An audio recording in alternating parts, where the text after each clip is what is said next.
할렐루야. 오늘도 수고하신 우리 찬양대에 크게 감사의 박수만 합니다. 감사합니다.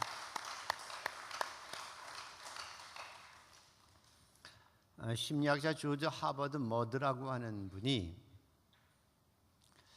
사람이 사람다워지는 길, 사람이 자기 자아를 형성하는 데 있어서 가장 중요한 significant others, 의미 있는 타인들이 있다고 얘기합니다.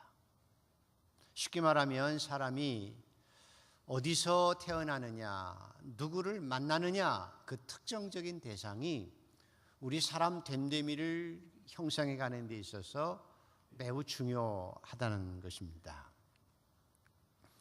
이번에 우리가 캄보디아 선교를 가는데 가서 사역할 때마다 느끼는 것은 뭔가 하면 저희하고 이렇게 협연이 되게 있는 몽리트 그룹의 몽 회장 아이 자녀들은 그 척박한 땅에서 1억 이상 되는 자동차를 몇 대씩 가지고 다녀요. 그리고 호화스럽게 생활해요. 누구를 잘 만났을까요? 자기 아버지를 잘 만났었겠죠. 그런가 하면 저희가 나누어진 티셔츠 하나를 받으려고 그렇게 줄을 서 있는 꾀죄죄하고 부스럼이 많은 아이들 모습 봐요. 그 아이를 안고 오는 그 어머니의 모습 보면 참 어떻게 보면 처절하기도 하지요. 어느 국가에서 태어났느냐, 그리고 어떤 부모를 만났느냐, 우리 인생에 있어서 우리 인생의 운명이 굉장히 중요하고, 사실 또한 그 부모의 성품에 따라서 우리 인간의 됨됨이가 많이 좌우되어지기도 합니다. 친구를 잘 만나기도 해야 되고 선생님을 잘 만나기도 해야 합니다. 그래서 교회 학교가 매우 중요합니다. 사도 바울이 빌립보 교회를 향해서 이렇게 고백합니다. 내가 너희를 생각할 때마다 하나님 앞에 감사하고 내가 너희를 위해서 간구할 때마다 내 하나님 앞에 기쁨으로 기도한다. 그 말은 빌립보 교인들이 너무 좋은 거예요. 교인들도 사도 바울을 크게 기쁨으로 생각해서 서로 생각할 때마다 좋고, 그 사람 생각하면 미소가 지어지고, 이런 사람들이 주변에 많은 사람이 행복이고, 그 사람들이 나한테 굉장한 인간의 됨됨이, 신앙의 됨됨이를 형성하는 데 있어서 매우 필요하고 매우 중요하다는 것입니다. 저는 여러분 주변에 여러분을 생각할 때마다 사폰이 미소 지을 수 있는 분들이 많아지는 축복이 있기를 축원합니다. 한 걸음 더 나아가서는 여러분을 생각할 때, 여러분이 다른 사람이 여러분을 생각할 때 참 좋아, 참 좋아, 한 번이라도 만나보고 싶어 라고 할 수 있는 그런 됨됨이를 가진 사람으로 점점 더 많이, 점점 더 그런 모습으로 변해가는 우리 모두가 되기를 간절히 소망합니다. 지난주에도 어떤 분이, 목사님, 제가 한강교회에서 신앙생활하는 것이 너무 행복해요. 그리고 지금은 안 하지만 제자대학을 통해서 목사님을 만나고 사모님을 만나고 제자대학을 통해서 내가 예수를 만난 것이 내 인생에 있어서 가장 최고의 만남이며 최고의 축복이었습니다 라고 고백하는 것처럼, 여러분의 인생을 됨됨이를, 여러분의 신앙을 의미 있게 하는 그런 좋은 만남들이 더 많아지는 축복이 있기를 간절히 소원합니다. 오늘 우리가 읽었던 이 본문 말씀은 기독교 역사에 있어서 최고의 이벤트가 있는, 최고의 사건 두 가지를 꼽으라고 하면, 첫째로는 오순절 마가다락방에 성령이 강림하신 사건입니다. 이것을 통해서 교회가 교회다워졌기 때문에 그렇습니다. 두 번째 사건은 뭔가 하면 사울이라고 하는 청년이 예수를 만난 사건입니다. 사울이라고 하는 청년이 예수를 만나서 기독교가 세계복음화가 되어졌고, 오늘 저와 여러분까지 복음을 받게 되는, 영생을 얻게 하는 역사가 일어났기 때문이며, 오늘 신약 성서에도 사울이라고 하는 청년이 썼던 하나님의 말씀 13가지의 서신을 통해서 우리는 예수가 누구인지 기독교 신앙이 어떤 것인지를 바르게 이해하고 바르게 신앙생활할 수 있는 계기가 마련되었기 때문에 기독교 2000년 역사 가운데 가장 최고의 사건은 성령 강림의 사건이고, 두 번째 사건은 오늘 이 사건, 다메섹 도상에서 사울이라고 하는 청년이 예수를 만난 사건입니다. 그래서 심지어 신학자들은 기독교에 향해서 예수의 기독교냐 바울의 기독교냐 할 만큼 이 사울이라고 하는 청년의 영향력이 기독교 역사에서 가장 막대합니다. 기독교가 예수의 종교냐 바울의 종교냐 할 만큼 바울의 영향력이 대단한 것입니다. 그래서 오늘 사울이 예수를 만난 사건이 기독교 역사에서 실제적으로는 소중한 가장 큰 역사이기도 합니다. 그럼 오늘 주인공인 사울이 누구냐? 우리는 사울이라는 이름이 있고 바울이라고 하는 이름이 있습니다. 초기에는 사울이라고 나오고 나중에 바울이라고 해서 사울이 변해서 바울이 되었다라고 생각하지만 그게 아닙니다. 사울이나 바울은 똑같은 이름입니다. 그런데 자, 여러분, 영어로 베드로가 영어로 뭐죠? 피터. 영어로 피터라고 그러고 한국말로는 뭐라고 그래요? 베드로라고 그래요. 영어로 짠 하면 우리나라 말로 요한이라고 그래요. 똑같은 이름이지만 사울이라고 하는 이름은 히브리식 발음이에요. 한국식 발음이라는 거예요. 베드로. 그런데 바울이라고 하는 이름은 나중에 바울이 회심하고 이방 지역 로마 전 세계를, 로마에 관할된 전 세계를 여행하면서 로마식 이름으로 쓸 수밖에 없었기 때문에 로마식 이름으로 뭐라고 그랬다고요? 바울이라고 쓴 것입니다. 그럼 사울이나 바울은 똑같아요. 그래서 예수 믿기 전에 사울이라고 하는 이름, 히브리 이름을 가졌는데 이방인의 사도로서 이방인 지역 1차, 2차, 3차 전도여행을 하면서 로마의 지배였던 식민지 로마의 제국을 돌아다니면서 로마식 이름을 썼기 때문에 바울이라고 이름 지어진 것입니다. 어쨌든 사울이라고 하는 청년이 어떤 청년이냐? 유대인 중에 유대인이요, 바리새인 중에 바리새인이요, 헬라와 히브리 철학에 정통한 석학이었습니다. 지식인 중에 지식인이었고 또한 직업인이었습니다. 요즘 말로 말하면 SK 출신이고 KS 출신이고 스카이 출신이 최고의 엘리트였습니다. 그런데 기독교를 핍박했을 때 무식하게 야, 이 개독교인들아 라고 생각하고 그냥 입에 거품을 물고 말하는 그런 무식한 사람 절대 아니었습니다. 뿐만 아니라 지식인이었음에도 불구하고 책상에만 앉아서 그저 이러쿵저러쿵 하는 지식인이 아니라 사색하는 지식인을 넘어서서 practice, 행동하는 지식인이었습니다. 종교적으로는 자기 확신이 있었습니다. 자기가 믿는 유대인의 하나님, 그 여호와가 최고의 하나님이며 그분만이 구원자라고 믿는 철저한 신앙을 가졌습니다.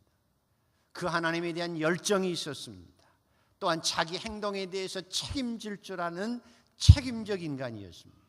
스데반을 돌로 쳐 죽일 때 많은 사람들이 옷을 바울 앞에 두었다고 하는 것은, 사울이라는 청년 앞에 두었다는 것은 사울이 적어도 자기가 하는 행동에 대해서는 책임질 줄 아는 책임적 존재였다는 것입니다. 그리고 신앙적으로 하나님 앞에 자기는 부끄러움이 없었습니다. 누가 시켰어도 아니고 예수 믿는 것들이 이단이라고 생각되어져서, 예수 믿는 것들이 허무맹랑하다고 생각되어져서 하나님의 누가 되고 하나님의 모욕이 된다고 생각해서 자발적으로 예수 믿는 사람들을 잡아 죽이는 데 앞장섰던 열정 있는 사람이었습니다. 흔히 저희가 젊은 시절에 4.19 민주화 운동하던 분들 가끔 제가 만나서 이렇게 운동을 하기도 하고 또 만나보기도 했는데, 그분들 어떤 분들은 참 존경할 만한 분들이 있습니다. 자기 신념에 뚜렷하고 희생하는 것을 도리어 상급처럼 여겨서 운동한, 그래서 한국이 민주화가 되는 역사도 일어나기도 했습니다. 근데 오늘 정말 사울이라고 하는 사람은 최고 엘리트요. 자기 신념과 종교적으로 어찌 보면 모든 사람 앞에 존경받는 행동하는 종교인이었습니다. 오늘 사건이 일어난 것은 언제쯤인가 하면 역사적으로 예수님께서 돌아가시고 나서 한 3년쯤 지나고 난 후입니다. 예수님께 돌아가시고 나서 오순절 마가다락방 역사에 의해서 성령 강림 때문에 교회가 확 성장했습니다. 정말 안진뱅에 일어나고 방언하고 예언하고 놀라운 역사가 나타나서 예수 부활의 그 복음이 막 예루살렘과 사방으로 퍼져가서 사도들이 감당할 수 없어서 7집사, 교회 재물을 7집사를 세워서 세울 정도로 그렇게 교회가 커졌을 때입니다. 한참 커졌을 때 한편에서는 사울이라고 하는 청년 같은 반대자가 저거 예수 믿는 것들 죽여야 돼 해가지고 스데반이 예수님께서 돌아가시고 나서 한 1년 후에 순교당하는데 그때부터 벌써 사울이라고 하는 청년이 예수 믿는 사람을 핍박하는데 앞장섰었습니다. 그리고 2년 정도 더 지났습니다. 사울이 그 일을 많이 했어요. 주도적으로 예수 믿는 사람들을 잡아 죽이는데 앞장섰다는 거죠. 그리고 한 2년 더 흘러서 이제 먼 지역까지 가서 예루살렘뿐만 아니라 먼 지역까지 가서 내가 자발적으로 예수 믿는 사람들을 잡아 죽이겠다고 생각하고 다메섹으로 예루살렘에서 다메섹까지 한 300km 대구 정도 거리를 걸어서 그곳까지 예수 믿는 사람들을 잡으러 가고 있을 때였습니다.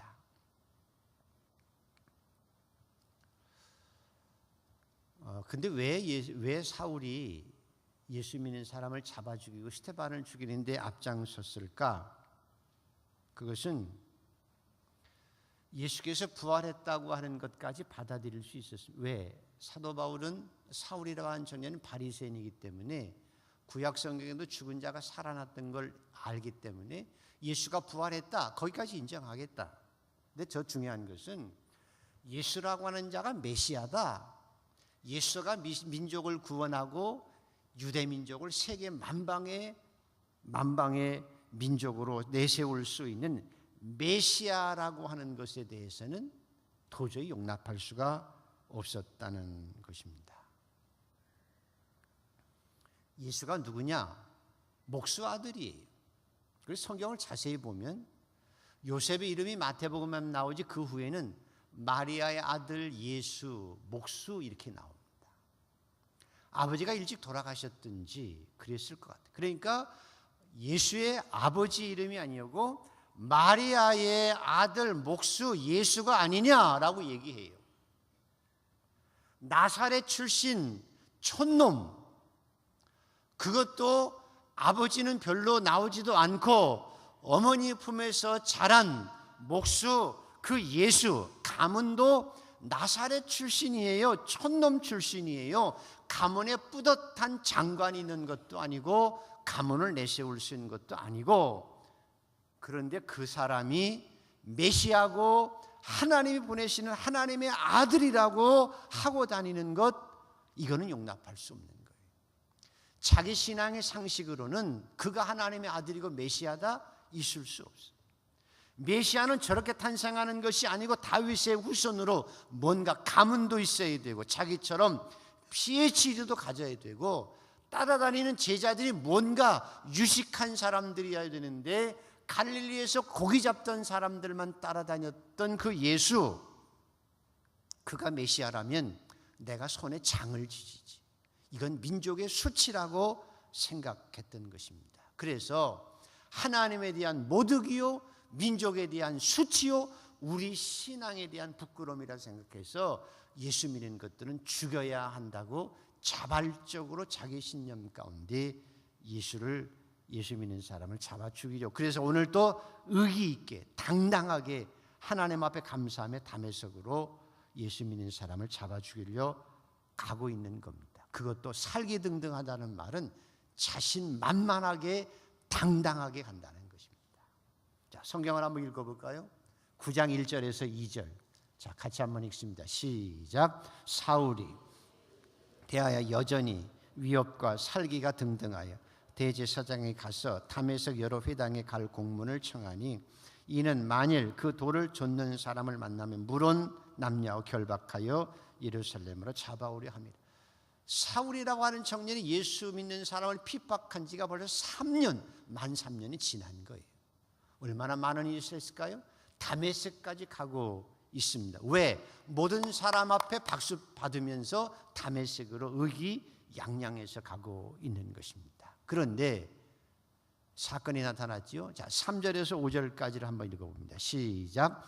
사울이 길을 가다가 다메섹에 가까이 이르더니 호련히 하늘로부터 빛이 그를 둘러 비치는지라 땅에 엎드려져 들음에 소리가 있어 이르되 사울아 사울아 내가 어찌하여 나를 핍박하느냐 하시거늘 대답하되 누가 주여 누구시오니까 이르시되 나는 내가 박해하는 예수라. 오늘날 세계에서도요 선교하기 어려운 세 가지 부류의 종족이 있습니다. 첫째로는 공산주의자들이죠. 무신론자들이기 때문에 그렇죠. 두 번째는 이슬람 사람들입니다. 이슬람 사람들은 예수 믿으면 죽여요. 그래서 이슬람 선교사들이나 중동에서 예수 믿는 사람들은 드러내놓고 예수 안 믿습니다. 언제 와서 죽일지 모르니까. 세 번째 가장 선교하기 어려운 부류의 사람들이 오늘날 유대인들입니다. 유대인들은 교리로 설명해서도 안 되고 전통을 설명하도 안 돼요. 왜? 어렸을 때부터 아주 철저하게 유대식의 교육과 유대 교리를 받았기 때문에 신학적인 논쟁을 통해서 예수를 영접한다는 것은 불가능에 가깝습니다.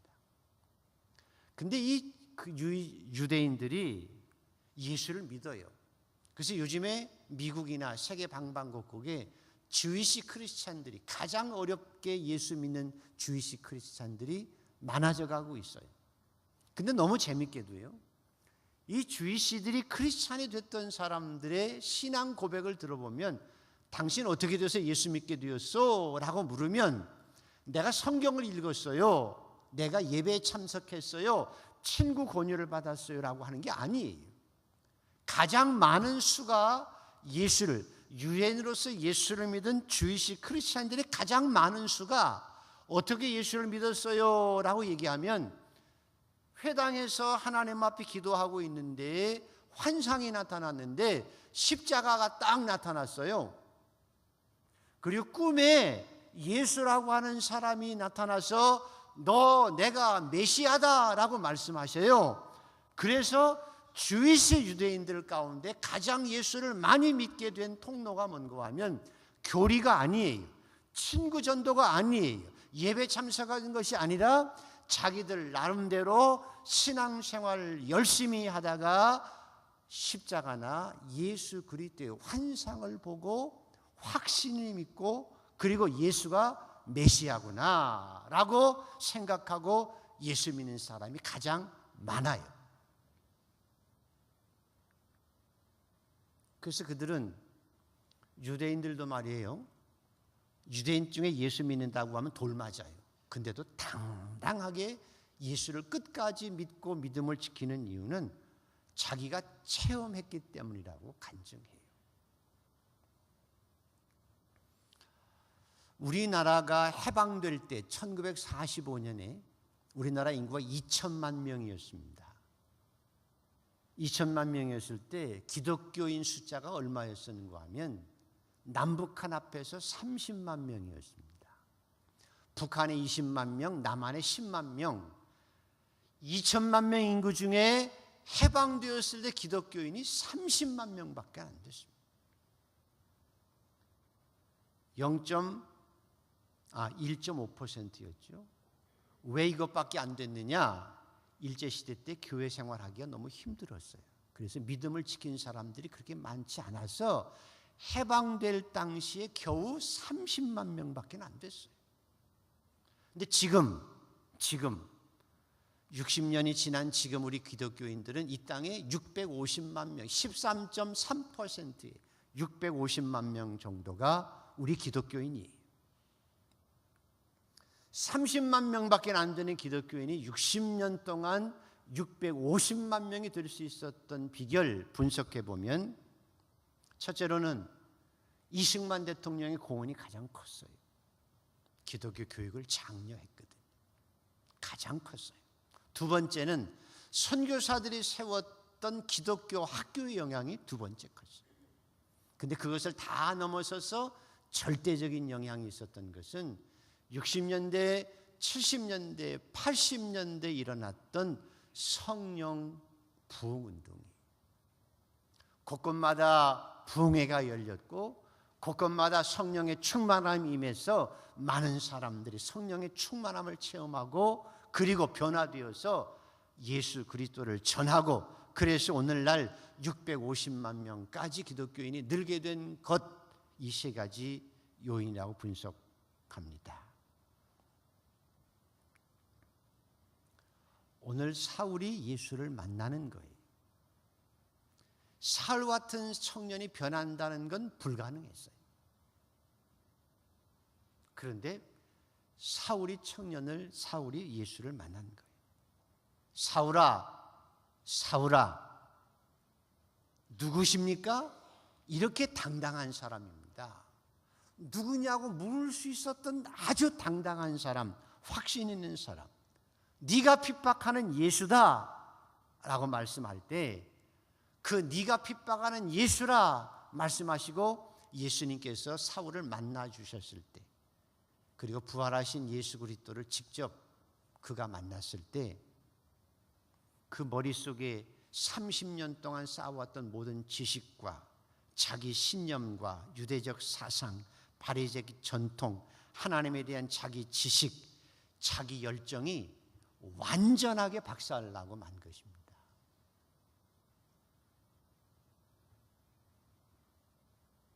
이제까지 30년, 그때 사울의 청년의 나이가 30 정도 됐어요. 30살까지 쌓아왔던 이제까지 자기의 모든 신념, 교리, 열정, 예수를 만났을 때, 부활하신 예수를 만났을 때 그 모든 것이 완전히 박살난 거예요. 그리고 그가 예수님이 메시아구나, 그리고 예수를 영접하고 예수님께 완전히 항복했죠. 항복했다는 말은 지성적으로나 감성적으로, 의지적으로, 인격적으로 완전하게 두 손을 든 거예요. 비스무리하게 변한 게 아니에요. 완전하게 손든 거예요. 100% 토탈 트랜스포메이션, 토탈 억셉턴스. 예수를 만나는 순간 자기의 모든 것은 완전히 박살나고 이제 예수로 완전히 새로운 트랜스포메이션, 뉴 크리에이션, 새로운 피조물이 되어진 거예요. 사울이 여기서 변명하거나 내가 왜 이래서 예수를 핍박했어요 라고 변명하지도 않아요. 내가 과거에 어떤 사람이었어요 라고 내세우지도 않아요. 내가 얼마나 열정이 있었던 걸 하나님 아시죠 라고 자기 자신을 드러내지 않아요. 완전하게 내려놓고 완전하게 받아들인 거예요. 이것이 사울이 예수를 만날 때 일어났던 일들입니다. 자, 그래서 한번 읽어보시죠. 6절을 한번 읽어보시죠. 자, 읽습니다. 시작. 너는 일어나 시내로 들어가라. 내가 행할 것을 내게 이를 자가 있으리라 하시니 11절 넘어가서 12절까지 읽습니다. 시작. 주께서 이르시되 일어나 직가라 하는 거리로 가서 유다의 집에서 다소 사람 사울이라고 하는 사람을 찾으라. 그가 기도하는 중이니라. 그가 아나니아라는 사람이 들어와서 자기에게 안수하여 다시 보게 하는 것을 보았느니라 하시거늘 15절 16절입니다. 주께서 이르시되 가라. 이 사람은 내 이름을 이방인과 임금들과 이스라엘 자손에게 전하기 위하여 택한 나의 그릇이라. 그가 내 이름을 위하여 얼마나 고난을 받아야 할 것을 내가 그에게 보리리라 하시니. 심리학자 데이비드 시먼스라고 하는 분이 사탄이 인간을 유혹할 때 가장 치명적인 유혹의 방법은 물질적인 것이 아니라 환경적인 것이 아니라 심리적인 거라고 얘기합니다. 사탄이 인간을 유혹할 때 가장 치명적인 것은 심리적인 유혹이라는 거죠. 심리적인 유혹이 어떤 유혹이냐? 가장 중요한 것은 셀프 리스템, 자존감을 낮추는 일이래요. 사탄이 우리에게 속삭이기를 너 아무것도 몰라. 너 아무것도 재능이 없어. 너 무능해. 너에게 미래도 꿈도 없어. 하나님께서 너 같은 사람 취급도 안 해. 라고 하는 것. 그래서 로 셀프 이스템을 우리에게 주는 것이 사탄이 인간을 유혹하는 가장 치명적인 유혹이라는 거죠. 여러분이 유혹에 빠지지 않게 되기를 축복합니다. 그래서 여러분이 아이들을 키울 때 자존감을 세워주는 게 부모가 할 일 가운데 최고 할 일이에요. 야, 이 멍청아, 야, 이 미련한 놈아 라고 하면 예수님께서 말씀하기를 너가 형제에 대해서 야, 이 미련한 놈아 라고 욕하면 내가 너를 지옥불에 던져넣겠다 라고 하시는 이유는 하나님의 형상대로 만들어둔 인간을 못됐다고 미련하다고 욕하는 것 자체가 마귀짓이라 그 말이에요. 셀프 시스템을 낮추는 일이라는 거예요. 마귀에 동조하는 일이라는 거예요. 그래서 여러분이 가정에서나 사회 속에 살면서 신앙인들은 마귀짓 하면 안 돼요. 다른 사람을 격려하고 위로하고 칭찬하는 것이 더 중요하다는 것이죠. 하나님께서 쓰시는 사람도 셀프 시스템이 자존감이 낮은 사람을 사용하지 않으세요. 그를 높이셔서 사용하세요. 하나님께서는 열정이 있었던 사울, 확신이 있었던 사울, 자존감이 있었던 사울, 자기 확신을 가지고 목숨을 걸 수 있었던 사울을 사용하셔서 이제 방향만 싹 바꾸어서 하나님을 위한 열정으로, 하나님을 위한 확신으로, 하나님의 복음을 위한 자존감으로 평생을 목숨을 걸고 살아갈 수 있도록 만드신 거예요. 중요한 것은 사울이 예수님을 만났지만 실상은 3년 동안 사울을 지켜보신 예수님께서 이제 마지막에 다메섹 도상에서 사울을 만나 주신 것입니다. 사울을 딱 막으셔서 한 기회에 사울을 딱 하나님께서 만들어 가시고 이방인의 일꾼으로 만들어 가신 것입니다. 여러분이 신앙생활하면서 늘 고백할 수 있어야 될 말이 바로 이것입니다. 그래서 사도행전 9장에 22장에 26장에 사도 바울이 고백이 나옵니다. 내가 다메섹도에서 예수를 만나서 이렇게 되었다고 고백하는 것처럼 여러분 언제나 내가 예수를 언제 만났다고, 어디서 예수를 만났다고, 어떻게 예수를 만났다고 정확하게 고백할 수 있어야 합니다. 자, 17절에서 21절까지 길지만 한번 읽어보시겠습니다. 17절에서 22절까지 읽습니다. 시작. 아나니아가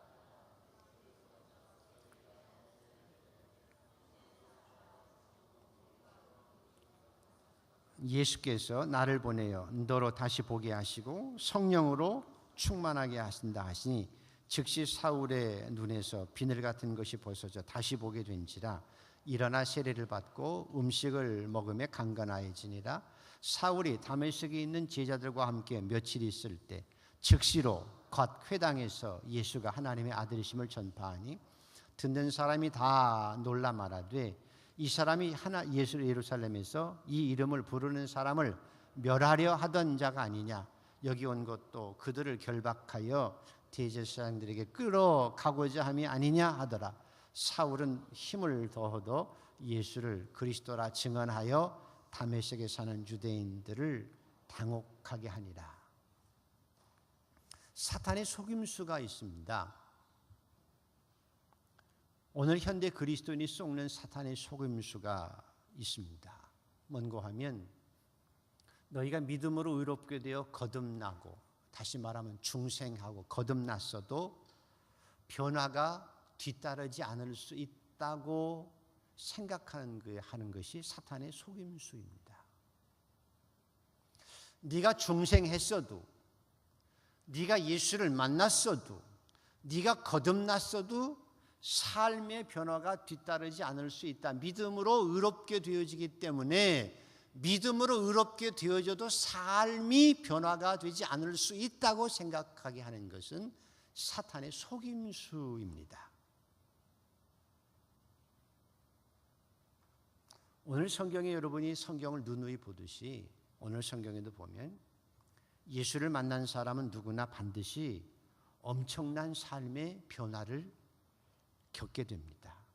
심지어 사람들이 저건 미쳤구나, 저건 미쳤구나, 저거 예수 믿으니 미쳤구나 라고 하는 소리를 듣게 되어지는 것이 정상입니다. 진정으로 예수를 만나면 마음과 생각과 감정과 정신과 삶에 엄청난 변화가 이루어집니다. 마치 애벌레 같지만 꼬치에서 나와서 날개를 확 펴면 예쁜 나비가 되듯이 우아하고 아름답게 꿈틀거린 애벌레가 나비가 되듯이 이것을 성경은 중생이라고 합니다. 다시 태어난다고 말씀합니다. 이전 것은 지나갔으니 보라 새 것이 되었다고 말씀하시고 새로운 피조물이라고 말씀하십니다. 이것이 예수 만난 사람의 모습입니다. 물론 신학적으로 이렇게 설명할 수 있습니다. 성령의 인큐베이팅, 하나님의 말씀으로 애벌레를 키우는 순간이 있어요. 그것이 1년이 될지 2년이 될지, 어떤 사람들은 죽을 때까지 영원히 영적 애벌레로만 있는 사람도 있을 수 있습니다. 그러나 그 애벌레가 그 고치를 깨고 나와서 우아하게 폼나게 날개를 펴고 우아하게 날아다니는 삶의 변화는 성령의 인큐베이팅을 통해서, 그러나 결과는 우아한 날개짓을 하며 완전히 변화된 모습으로, 애벌레가 아니라 나비의 모습으로 변화되어지는 것이 중생이고 예수를 만난 사람들에게 진정으로 이루어진 일입니다. 보십시오. 그렇게 변하기 어려웠을 것 같은 사울이라고 하는 청년이 예수를 만나서 천지개벽을 하는 것입니다. 성령의 역사에 의해서 완전하게 변하게 되어지는 것입니다. 오늘도 비가 구질구질하게 오지만, 비가 구질구질하게 오면 공치는 날이죠. 비 오는 날은 공치는 날이에요. 오늘 같은 날은 빈대떡 붙여서 막걸리 한 잔 먹으면 제일 좋은 그런 구질구질한 날이지만, 근데 멋있게 옷 차려입고 교회 찬송을 부르면서 구원의 감격 속에서 오는 거는 이건 미친 짓이나 똑같아요. 습관에 따라서 가야지가 아니라 하나님 앞에 기쁨과 감사로 이 날을 찾아올 수 있었던 것은 세상 사람들이 보면 뭐예요? 이건 미친 짓이에요. 캄보디아 40도가 오르내리는 그 선교지에 내 돈 들여서, 그 돈 들이면 필리핀 같은데 저 해변가에서 마사지 받으면서 있을 수 있는 그 돈 가지고 내가 땀 흘려서 선교하고 가는 것, 영혼을 사랑함으로 정말 저들이 예수를 만나야 되겠다는 열정을 가지고 이렇게 간다는 것은, 이건 세상 사람들이 보기엔 미친 짓이에요. 그 돈 가지고 차라리 포장마차에서 소주를 사 먹지. 미친 짓이라는 거예요. 남들 휴가 가서 제주도에 가고 싶은데 휴가 내서 그 콜릭의 어린애들 뒤따라다니면서 그저 땀 흘리고 교회 학교, 왜? 영혼이 너무 소중하고 거듭나고 예수를 믿는 것이, 예수를 만나는 것이, 어린아이들이 예수를 만나는 얼마나 일생일대 중요한 것인지를 휴가 내고 금식하면서 교회 와서 땀 흘리는 것은 아는 사람들은 다 알지만 미친 짓이.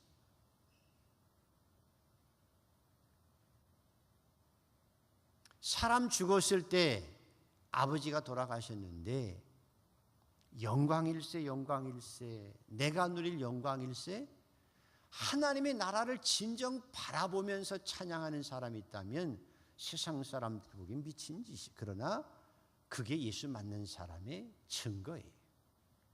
그리고 폼나게 이 땅을 살아가는 거예요.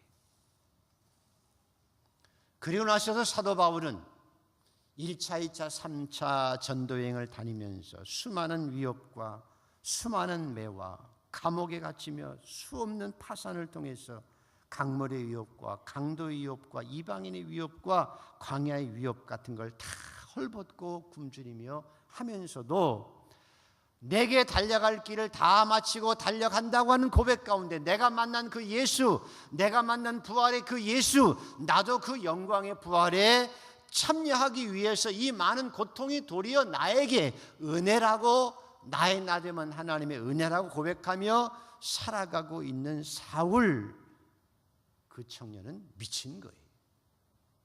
그러나 이것이 예수를 만난 사람의 진정한 모습이에요. 말씀을 마칩니다.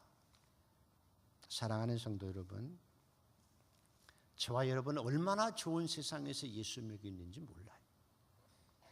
하나님 앞에 감사하며 춤추며 살게 되기를 축복합니다. 이런 좋은 데서 예수 믿고 살아가는 것만 하나라도 감사한데 뭘 불평하고 불만하며 비판하고 너 못났다고 얘기하고 살 거예요. 하나님의 은혜로 사는 거지. 이제 우리가 해야 할 일을 뭔가 하면 내가 만난 예수, 우리 자녀도 만나야 된다는 것 아니겠어요? 내가 피 흘리게 목숨 걸고 기도하며 피땀나게 기도할 것은 내가 만난 그 예수, 내 자녀들도 만나고 살아서 나비처럼 훨훨 날아서 신앙인의 기쁨과 감격을 가지고 넘어지지 않는다는 것이 아니에요. 코가 깨지지 않는다는 것이 아니에요. 유혹에 하나도 빠지지 않는다는 것도 아니에요. 가다가 넘어지고 슬퍼하고 괴로워하기도 하지만 내가 만난 예수 바울처럼 내가 완전하게 부활하신 예수를 만나고 그분을 믿는 믿음으로 오늘 하루하루를 살아가는 이 행복과 이 기쁨을 내 자녀들에게 누리고 살아가게 하고 싶은 거예요. 이번 여름성경학교를 통해서 교사들이 땀 흘리는 이유가 무엇입니까? 물론 성령의 인큐베이팅, 말씀을 자꾸만 심어주면 아이들이 누이 고체처럼 안에서 애벌레가 점점 자라서 어느 날엔가 확 날개를 펴고 나올 날이 있을 걸 기대하고 하는 거예요. 그러나 그날이 속히 왔으면 좋겠어요. 성령께서 그들을 하나님을 아버지라 예수를 그리스도로 고백하며 부활하신 예수 그리스도를 만나는 그 시점이 이번 여름 성경학교가 되었으면 좋겠다는 거예요. 그리고 우리 캄보디아에 가지만 캄보디아 도로 가는 것 아니에요. 돕긴 하지만 그 영혼들도 정말 불교에 찌들은 그 영혼들도 사울처럼 변하기 힘들 것 같지만 불교에 평생 찌들어 있는 그들이 변할 것 같지 않지만 예수께서 그들을 찾아오셔서 그들이 예수를 만나면 우리처럼 나라와 민족을 위해서 교회를 위해서 희생하면서도 감사하고 살아가는 진정한 영생을 얻은 자로 이 땅을 살아갈 수 있음을 믿는 거예요. 그러므로 사랑하는 성도 여러분, 여러분이 언제 어디서나 나는 예수를 만났어요, 사도 바울처럼 고백하고 변화된 모습으로 하나님의 영광을 위해서 살아갈 수 있는 복된 성도들이 되기를 축복합니다. 내가 혹시나 지금도 아직 애벌레 쪽에 있다고 생각하면 하나님 앞에 기도하시면서 사울처럼 예수를 만나는 기쁨과 감격이 있는 이 여름이 되기를 주의 이름으로 축복합니다. 기도하십시오. 하나님, 주님은 나의 주인이시며 나의 나됨은 하나님의 은혜임을 분명히 믿고 감사드립니다. 오늘도 예수를 만나게 해주시고 이 믿음의 길 걷게 하신 하나님 영광받아 주시옵소서. 사랑하는 성도들 모두가 예수를 만나고 사울처럼 예수를 만나는 기쁨과 감격 있게 해주시고 여름 성경을 통해서 캄보디아 선교를 통해서 많은 사람들이 예수를 만나는 진정한 축복의 역사가 이루어지도록 인도하여 주옵소서. 예수님의 이름으로 감사하며 기도드리옵나이다. 아멘.